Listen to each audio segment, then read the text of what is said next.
On ne force personne. Une thérapie vient approcher l'homme de son être, de ce qu'il a en lui-même véritablement, et d'apprendre à gérer les conflits.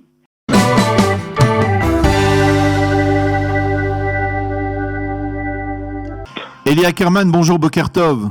Boker Tov. Merci d'être avec nous. Je le disais à nos auditeurs, vous êtes psychologue, vous êtes le directeur, le fondateur de l'association Bikdusha. C'est une association qui s'occupe des problèmes de sexualité, on va dire, des jeunes, des adolescents en particulier, et en particulier, dites-moi si je me trompe, dans le public religieux et orthodoxe.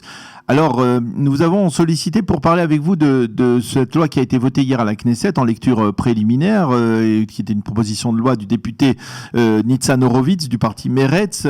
Cette loi dite de thérapie contre la thérapie des conversions, c'est une loi donc qui a été votée pour l'instant en première lecture, qui s'oppose à ce type de thérapie.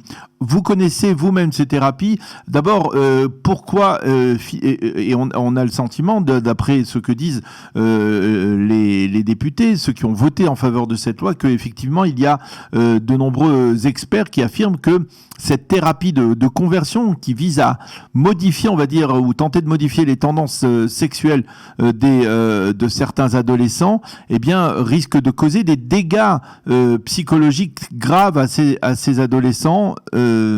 Qu'est-ce que vous en pensez? Alors écoutez, d'abord je pense que le concept même de thérapie de conversion est un concept qui est faussé. Parce que une thérapie, ce n'est pas un processus où va venir un thérapeute et vouloir changer ou forcer quelqu'un à changer quoi que ce soit dans sa personne et dans sa personnalité. Mais malheureusement, ça a été pris pour exercer un lachat, une pression et délégitimiser tout ce qui a trait à un essai de changement dans ce qui a trait au LGBT ou aux tendances homosexuelles.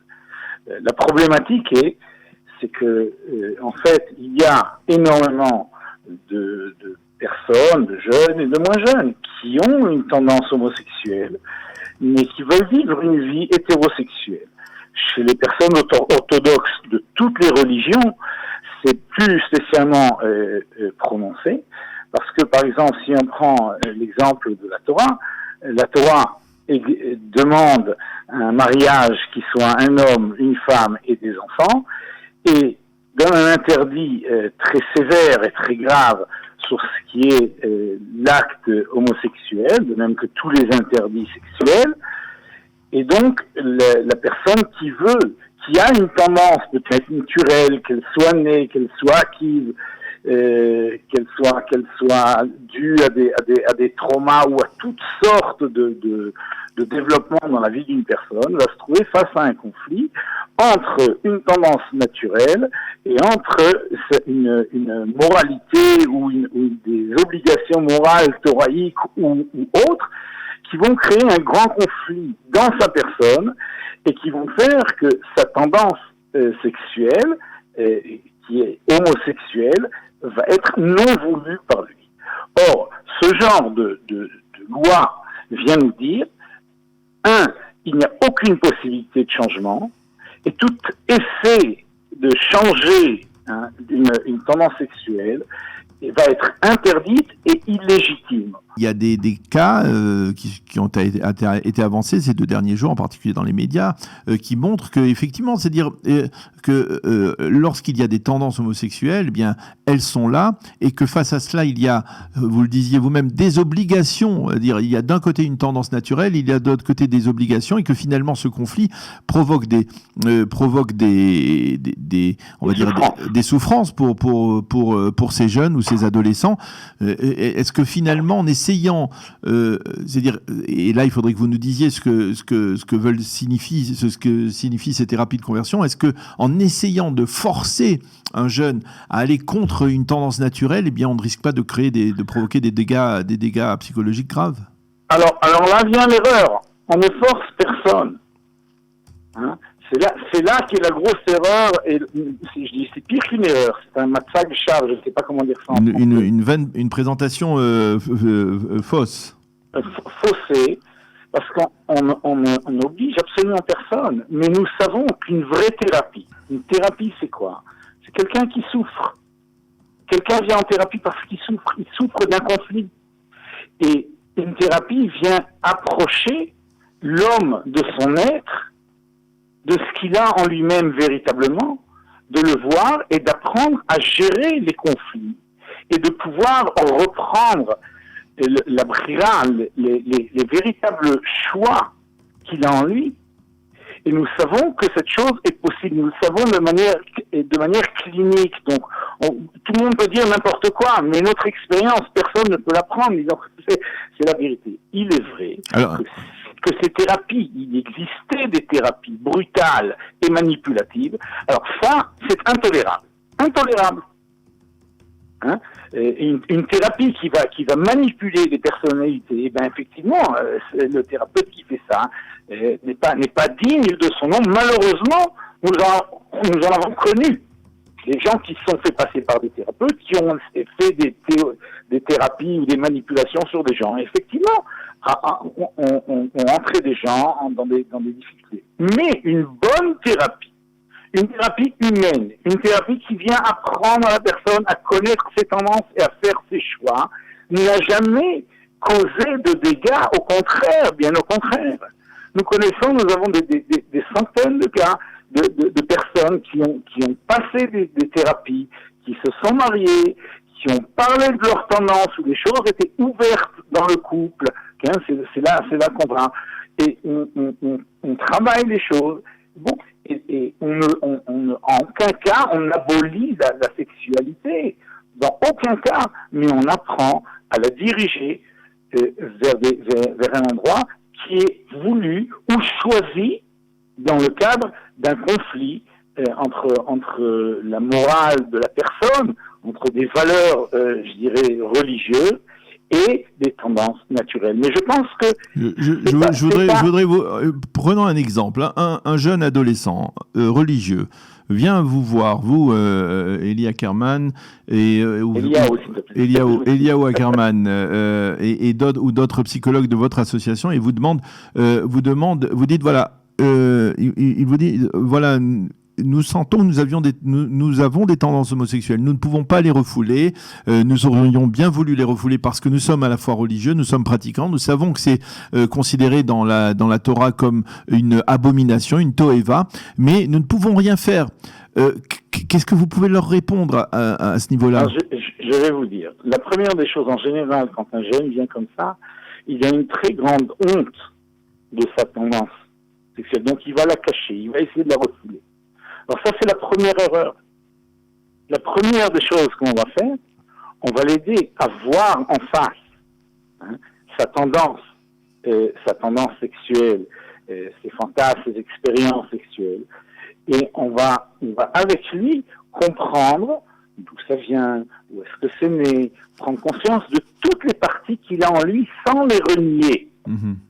Et à partir de ce moment-là, il va pouvoir faire des choix.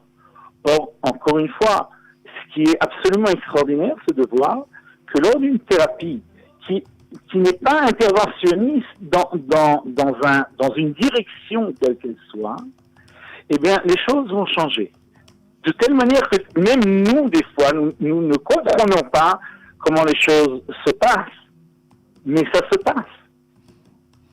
Dans tous les cas, ça se passe, c'est-à-dire... Non, alors, on ne peut pas dire que dans tous les cas, ça se passe. Mais encore une fois, la personne va prendre ses décisions, va faire ses choix. S'il choisit ensuite de vivre une vie homosexuelle, eh bien, ce sont ses choix. Qu'est-ce que vous faites dans ce cas-là? C'est-à-dire, s'il vient à la fin de la thérapie et il dit, voilà, je n'y arrive pas, je ne pourrais pas vivre autrement qu'en assumant mon homosexualité. Eh bien, comme je dirais à mes enfants, mon fils, je t'aime, fais tes choix, c'est ta vie, prends tes responsabilités et je suis avec toi. Mmh. Alors, qu'est-ce que vous pensez de ce projet de loi? Qu'est-ce que vous pensez de cette démarche? Comment vous réagissez justement à tous ces témoignages? je vais vous dire, cette démarche c'est une horreur. Parce que où on est à l'Afghanistan, c'est le KGB, on veut forcer et fermer la bouche à tous ceux qui vont dire autre chose que les idées et les idées préconçues. Mais c'est eux qui font des conversions, c'est eux qui vont maintenant décourager tous les jeunes en leur disant, selon des données déterministes, tu es homosexuel, tu ne pourras pas changer, ce n'est pas la peine. Mais je vais vous dire, c'est ce qui se passe, même déjà quand des jeunes qui sont mevulbalim, on dit en français mevulbalim. Oui, qui sont troublés, déboussolés. Confus, déboussolés, qui ne savent pas où ils en sont. Ils vont téléphoner aux organismes homosexuels, il y a un mouvement de jeunesse homosexuelle. Mais qu'est-ce qu'on va lui répondre? On va lui répondre, eh bien écoute, tu es homosexuel, accepte-toi comme tu es, c'est ta vie, et de toute façon, tu ne pourras pas changer. Si tu vas en thérapie, tu vas te suicider. Si tu te maries, tu vas tromper et tu n'arriveras pas, et à la fin tu vas divorcer. Mais on vit. Et maintenant, en fait, vous dénoncez une forme peut-être même, je dirais, de terreur du parti et des mouvements LGBT. Mais tout à fait. Et maintenant, cette loi, c'est quoi? Si un thérapeute va toucher ou va faire une thérapie quelconque dont le sujet de la thérapie est un changement sur le spectre de l'attirance sexuelle, alors on va lui retirer son permis de travail, on va pouvoir le mettre en prison, on va lui retirer, alors, je voudrais vous revenir. KGB, de quoi il s'agit? Je voudrais revenir sur votre action. Est-ce que lorsque vous initiez ces thérapies, vous avez un soutien c'est-à-dire une sorte de reconnaissance, on va dire, quelque part de la part, par exemple, du ministère de la Santé, d'un ministère, d'une autorité médicale qui certifie qu'il n'y aura pas de dégâts causés à un enfant lorsque vous entamez ce genre de thérapie? Écoutez, dans notre association, nous envoyons, encore une fois, des centaines de gens sur toutes sortes de problèmes, uniquement à des thérapeutes qui ont un Rishayom, qui ont un certificat, un diplôme. Un diplôme et un certificat. Donc, qui ont appris, qui savent ce qu'ils font. Hein? Et donc, nous sommes, je crois, le seul centre, peut-être même dans le monde, qui fait ça de manière professionnelle. Nous avons des réunions de travail, des ateliers de travail. Les gens sont supervisés. Lorsqu'ils ont des questions, on fait des travaux de groupe pour pouvoir s'entraider. C'est comme ça que moi-même j'ai appris, puisque il y a 15 ans, au début, quand les gens sont venus avec moi, je ne savais pas quoi faire, on n'apprend pas à l'université. Mais aujourd'hui, vu que c'est pas politiquement correct de pouvoir parler du fait que peut-être il y a une possibilité pour des gens qui vivent une douleur très grande de leur tendance sexuelle. Alors nous l'avons créé, et nous le faisons, Baruch Hashem, Dieu merci, d'une manière très professionnelle. C'est ce que j'ai dit lorsque j'ai fondé notre association. C'est pas pour rien que je l'ai appelée Bikdusha. Sur deux choses, nous ne tolérerons pas les compromis. Le premier, c'est avec Akadosh Baruch Hu, nous essayons de joindre la professionnalité avec les lois hébraïques, et deuxièmement, sur le professionnalisme. Nous sommes des gens de profession, nous faisons attention, et Baruch Hashem, personne n'est sorti de chez nous, personne ne s'est suicidé. Et au contraire, des gens qui sont venus avec des douleurs très grandes, avec des dépressions, avec des angoisses terribles, sortent de thérapie en étant en paix avec eux-mêmes. Eh bien, Eliaou Ackerman, merci beaucoup d'avoir été avec nous ce matin, de nous avoir expliqué cette position. C'était intéressant d'avoir votre approche de votre avis sur cette loi qui a été votée donc hier par la Knesset. Merci beaucoup d'avoir été avec nous ce matin. Bonne journée, à bientôt. Shalom. Shalom, shalom.